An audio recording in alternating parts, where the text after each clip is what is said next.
Hi guys, welcome back to my channel. I hope you are well and welcome to today's video. So if you're still not sure about studying law or changing careers into practicing or a non-practicing attorney, watch this video and I'll let you know how hard it is.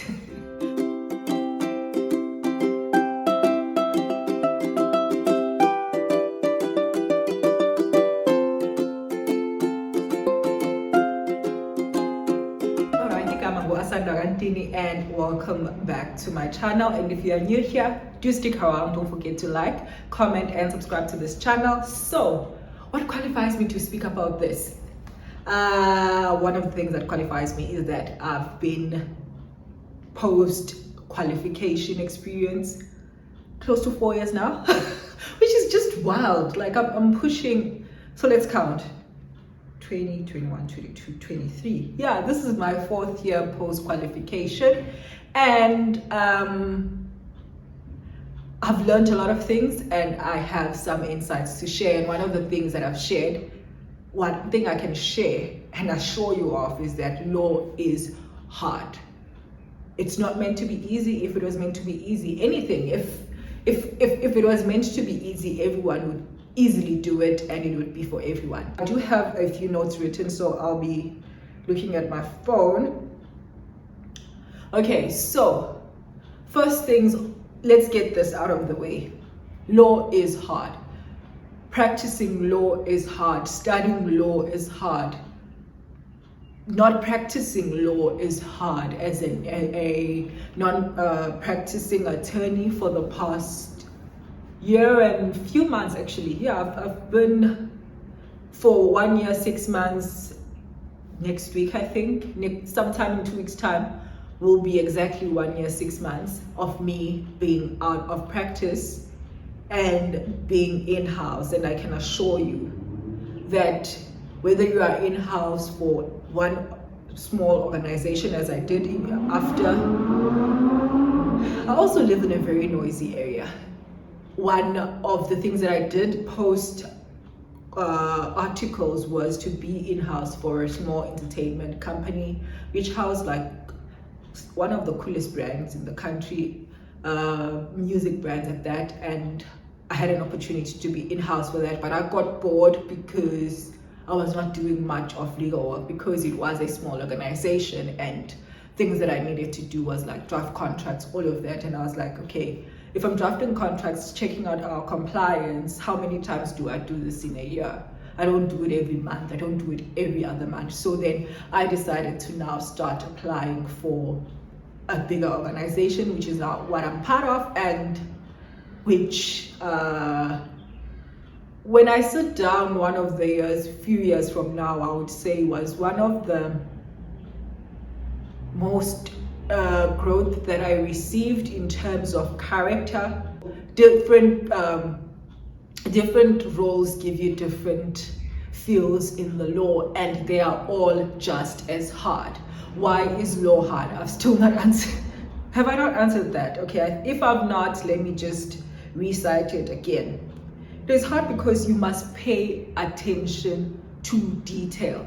A good draftsmanship, as in if you are drafting in practice or even drafting a simple letter, means that you pay attention to detail. You state only the things that are important, that are relevant, and that you have been instructed on by your client. So you must pay attention to the client's instructions. You must pay attention to what the client is saying, and clients can say a lot. You could sit in a consultation for an hour and the only thing that was important or that was of substance was 15 minutes of that conversation. But obviously, as an attorney, your client will want to give you the full picture when maybe you don't even need the full picture in order to execute your mandate. Which brings me to the next point of why law is hard. It is hard because you sometimes have to discern as to, are you going to be emotional about this? Are you going to take your emotions in this? And unfortunately, you can't take your emotions to people's mandates.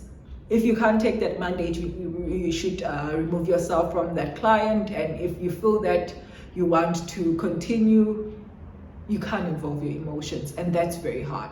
You can't involve your emotions, you can't involve your beliefs in executing a client's mandate. If it feels that, okay, this is not for me, these are not for me, rather remove yourself from that mandate and move on with your life. See, because you cannot involve yourself. We take an oath to execute mandates, obviously within the law, but it can't be based on I feel that I don't believe in this type of people, this type of action. If it's not legally incorrect, you have no business in interfering in that. The only thing you can do is maybe remove yourself as the instructed attorney. Remove yourself if it's possible, like in-house where I am, we have so many clients. If I feel that, okay, I can't with this person, we are able to exchange files, exchange people, you do have that right. So be mindful of that. What you need to understand as a lawyer, one important thing that you need to understand, whether you're a lawyer in civil or in criminal procedure, people's lives are at stake. At criminal thing is, sometimes a person just needs bail, and if they don't get bail, that means that maybe they are not working for the next 3 years, and children are going to suffer, lives are going to suffer, person's business, if they are business people, is going to suffer, person's freedom is going to be affected, so their lives are at stake. That's what you carry, like as a young 22-year-old, just out of varsity, going in to do a trial, do a bail, do a whatever it is, you realize that actually people's lives are at stake here. And it's not an easy thing to do. It makes law really hard. And then if you are doing a civil procedure, an eviction, one of the things that you do in civil procedure, especially in small firms, and even big firms do these, like when you are dealing with an eviction matter, you are evicting this person, your client has instructed you, I want these people out of my place in like a few months' time. And then you meet all the requirements of PI Act as it is, as required, and you're like, but these people need this house. So you need, as I've stated, your job is to make sure that you execute mandates of a client, and you should do that within the law. And if they meet all the requirements, how you feel about the whole situation matters not thereafter.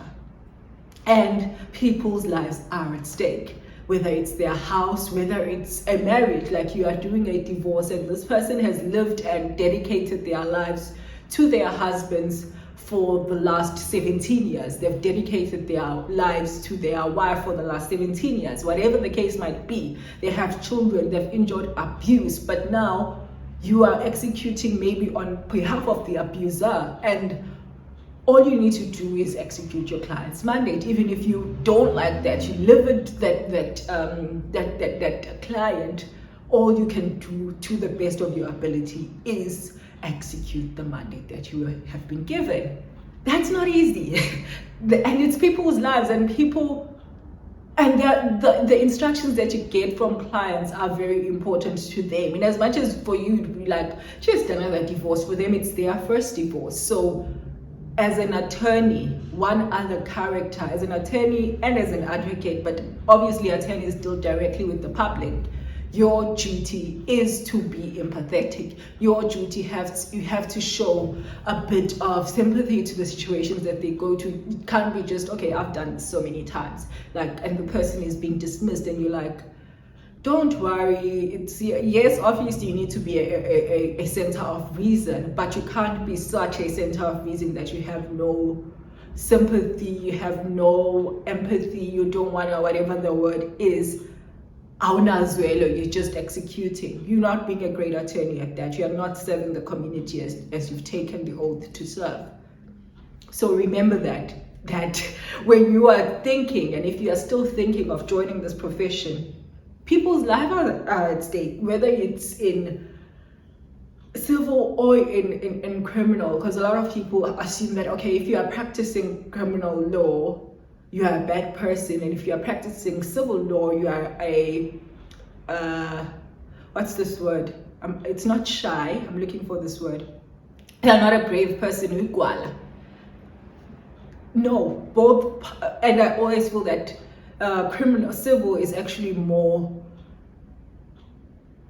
draining, because today I wake up and I lose my job. Now I'm losing my car, I'm losing my house, I'm losing this, and you have to now be the center of reason. Tell this person and make them understand that the process is likely to take time, so they must endure maybe the public embarrassment that they will feel while things are being executed, while you are still in the process of dealing with the former employer. All of those things, they are difficult, and clients will get mad. Clients will do everything that is unthinkable because of how challenging the situations might be. So you're still thinking of being a lawyer, just remember just remember that law is hard. But one of the things, if you like being a servant, if you like being serving people, that's one thing that people don't often talk about when it comes to being an attorney. You serve and execute people's mandate. When you're executing people's mandate, you are just serving a client, serving a customer. And one of the things that you must be able to do is to like people, is to understand circumstances of people, circumstances of clients. Because even if you are acting in a merger and acquisition, you should understand and put yourself in the position of that company, in the position of that big CEO that has so much money. Put them in their position, put yourself in their position, because you are at that. So yeah, it's a lot, but I like it and I enjoy it, and it's one of the things that I always say, if ever I'm to be asked what would I want to do besides shooting videos on YouTube, I'd still choose the noble profession of a legal practitioner. That's what I would choose. Comment down below and tell me if you are still considering being an attorney or an advocate, and if you are, good luck. And if you've already joined as maybe a candidate attorney or just getting admitted, welcome to this noble profession.